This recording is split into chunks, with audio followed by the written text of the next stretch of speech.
lot going on. Nobody wants you around. Hey! You're talking to my guy all wrong. It's the wrong tone. Do it again, I'll stab you in the face with a soldering iron. Now that we've established ourselves as bona fide Bachistas Team Hope, sweetheart, that's what I'm talking about. Sometimes the issues get so thick and you have to take a step back and you have to ask yourself, is it worth not getting involved? I get accused now of being biased when my choice is blatant corruption. All right, this is where people are taking taxpayer dollars, putting them in their pockets, and not delivering the services to the people versus guys that are doing their jobs. I'm going to choose the guys that are doing their jobs. What if I am? To fully grasp the nature of what is going on, we have to take an objective look at things. We have to put politics aside and look at people not as candidates, but as people. Ask not for whom the bell tolls. It tolls for me. It tolls for Yari Pulido's aunt. I have seen this lady's videos and I have felt her pain as much as a person who never met Yari could possibly feel. That her loss is great is evident. She mourns her niece and I mourn with her. I take no sides and cast no judgment. I try to see through her eyes and I can see that I am convinced that somewhere someone failed to bring her justice. Perhaps it is what she needs to mourn. She needs to believe that something must be done to correct the wrong, and I will not try to take that away from her. She has a GoFundMe account called Justice for Yari and a Facebook page called Justice for Yari, and I hope that someday she gets what she needs to move on.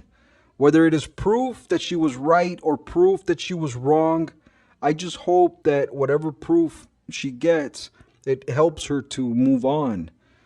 The person that would use this woman in her current state of grieving to further a political agenda is a person that has no freaking soul whatsoever. Only an egotistical sociopath would pretend to be able to help, but only after winning an election. And the promise of that help being so cunningly minimal and elusive so as to imply that they would only look into it. That can mean they open the file and close it and say, I kept my promise, I looked into it. All victims of crime, solved or unsolved, and their families will be my priority every day of my term. This is the sort of man G. Allen Ramirez continues to prove to be. He acts like a 60-year-old child playing with the meaning of words with little if any regard to commitment or sacrifice. He attempts to define the world we live in by his subjective point of view, and in his world, he can help this grieving woman while he boasts that the system and mostly the DA have failed her. No self-respecting man of his age would give false hopes to a grieving aunt, especially after having fathered a daughter. Yari was someone's daughter.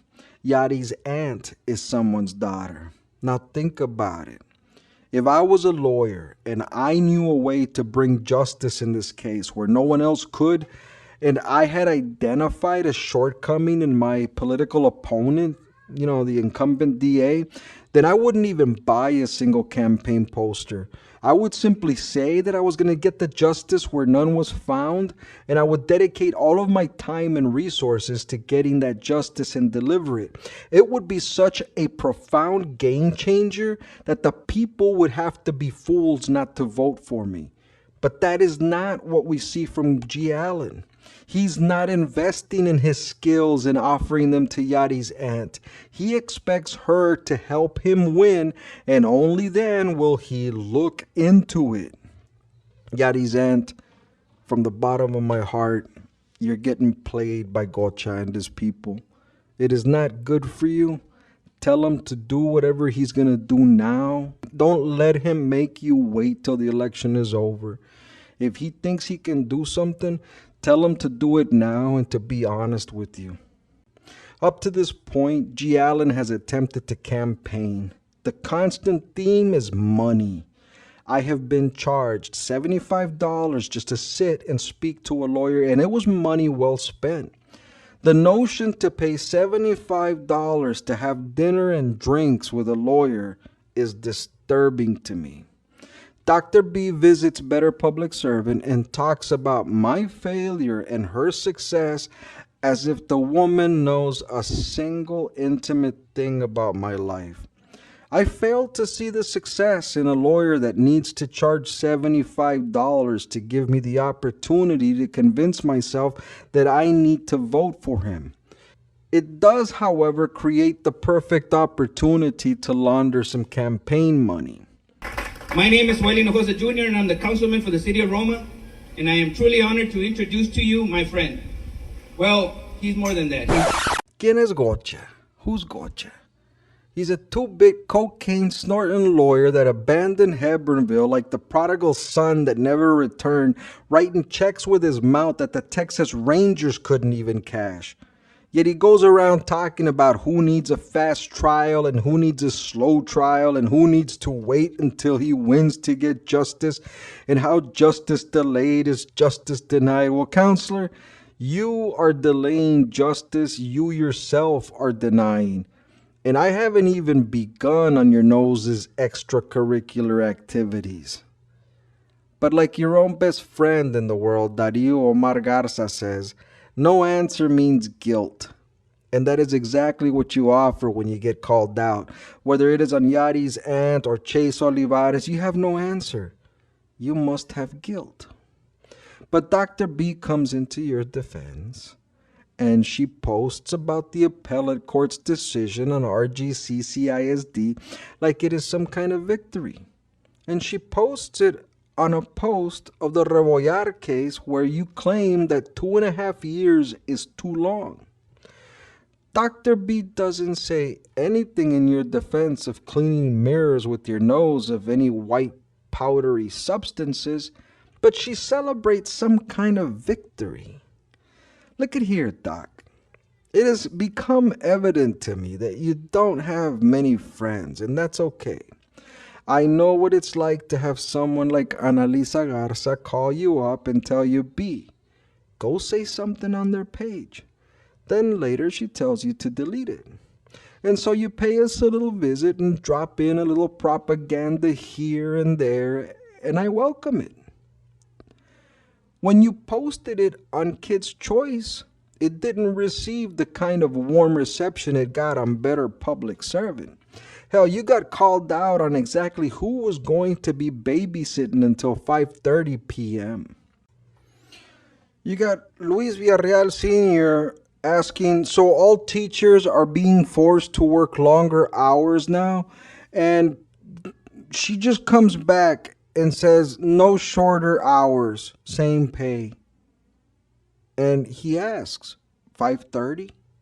And she says, stay tuned, info will be posted. This guy just doesn't even wait. Whatever. Babysitting, yay, messing with family time for teachers. And that's what it boils down to. In exchange for giving people, right, what Dr. B wants to give the most amount of people, I'm going to give you guys free daycare at the expense of our teachers.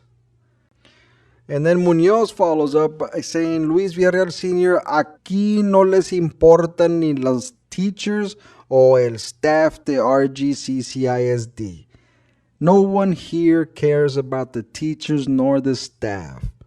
Aquí lo que cuenta es cómo hacer dinero. The only thing that they're concerned about is how to make more money. Ramiro Alcazar posts, full-time legal department cut fees, malpractice legal claim pending, austerity bloated jobs.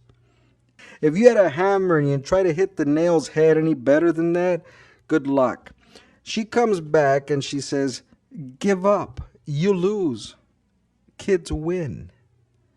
Okay? Seriously, this is going to be the response that you're going to hear with every little thing that comes out that they think is in their favor. Kids win.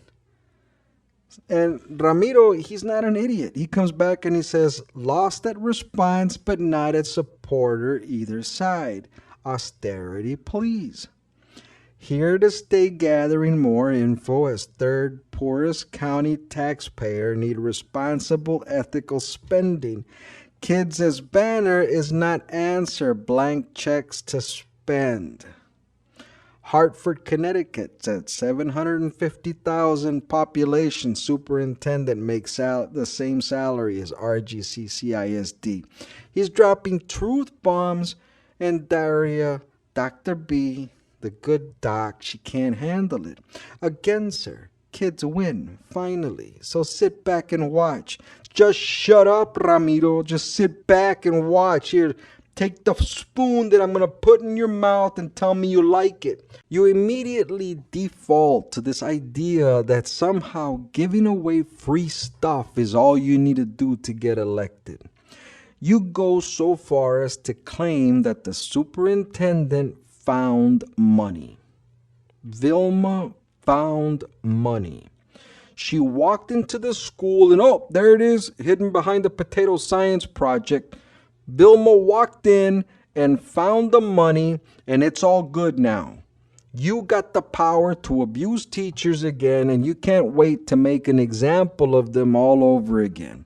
And it's okay, because if Vilma found the money and Gocha's charging $75 a plate, and Annalisa Garza can get the semen of $51 if she really needs to. For those of you that didn't know, the former honorable judge Annalisa Garza made national freaking headlines, bringing in a contribution of 51 vials of some rare deer buck that was liquidated financially. That is, they sold the semen, and there's your donation, and it made national headlines. Somewhere, some guy who has to milk the semen from some buck is thinking, thank God Vilma found the money. And I can feel you feeling the pressure, Doc. You start posting all mad, misspelling words, making no sense, and I imagine that right about now you're looking around you and all you see are a bunch of money-hungry wolves trying to take a bit more of what's yours.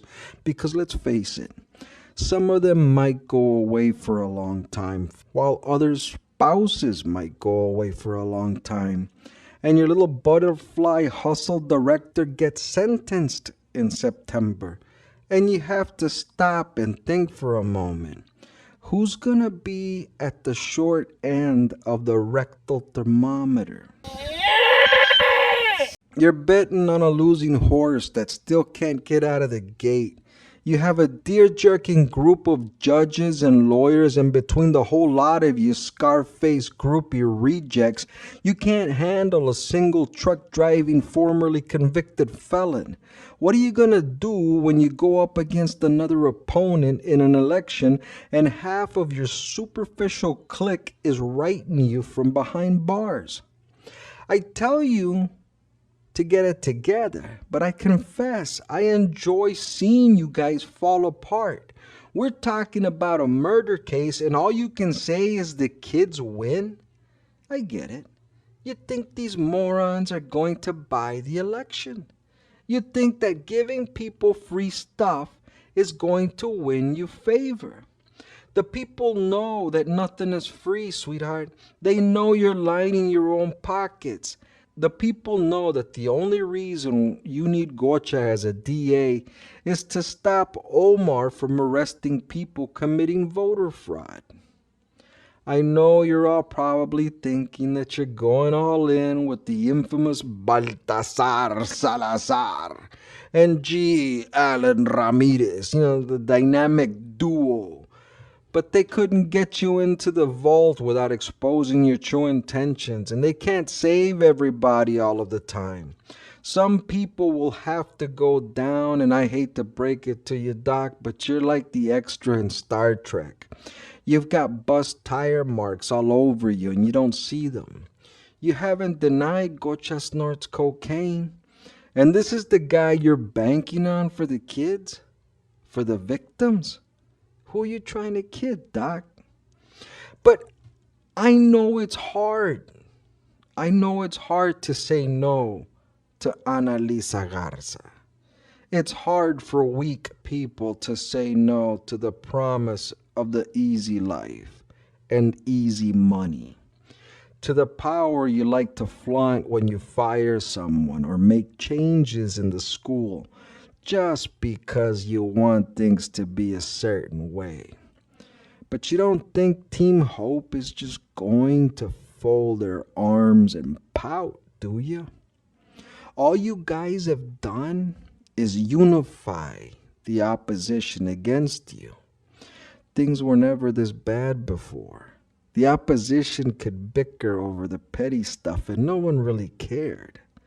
You guys went too far. You need to think very carefully about each decision you guys make. The things you could pass off as change before are now seen as change for the worst. In your money-grubbing reach of taxpayers' dollars, you have turned your vulgar display of abuse of power into another shovel dug into your political graves. There was a time when people were just watching. They were just watching what you were doing. Now they're watching the money. They're watching the way the group operates. They're watching for the truth and waiting for your lies. You don't have to take my word for it. Just look into the people's eyes. You're either lying then or you're lying now. Juan M. Cantu posts, while a delay is frustrating, getting to the truth and bottom of this heinous crime is what counts. See, that's the important thing. I'd hate to see a person framed by a real cartel of assassins. While delays are gut-wrenching, I hope God gives all parties the patience to await true justice. Well, Gocha can't handle that, so he comes back, true one, but 2.5 years is a long time for the God of jurisprudence to wait. My understanding is that this isn't new evidence, just evidence that was never turned over to the defense. I agree with your general statement, although I'm completely ignoring the time that it takes for labs to return evidence. But something is not right here. Just my opinion based on what I know about the case, which is everything about everything all the time. Ha ha ha ha. My name is Joel Hinojosa Jr. and I'm the councilman for the city of Roma, and I am truly honored to introduce to you my friend. Well, he's more than that. He's everybody's friend. He has the gift of understanding, wisdom, compassion, and insight that puts him head over shoulders above his candidate. This man will be there for you. He welcomes your input, your concerns, your desires, your passions. He will be there to be your voice for positive action. We're all here because we're concerned with restoring integrity, justice, and transparency. And this man has been the driving force to do just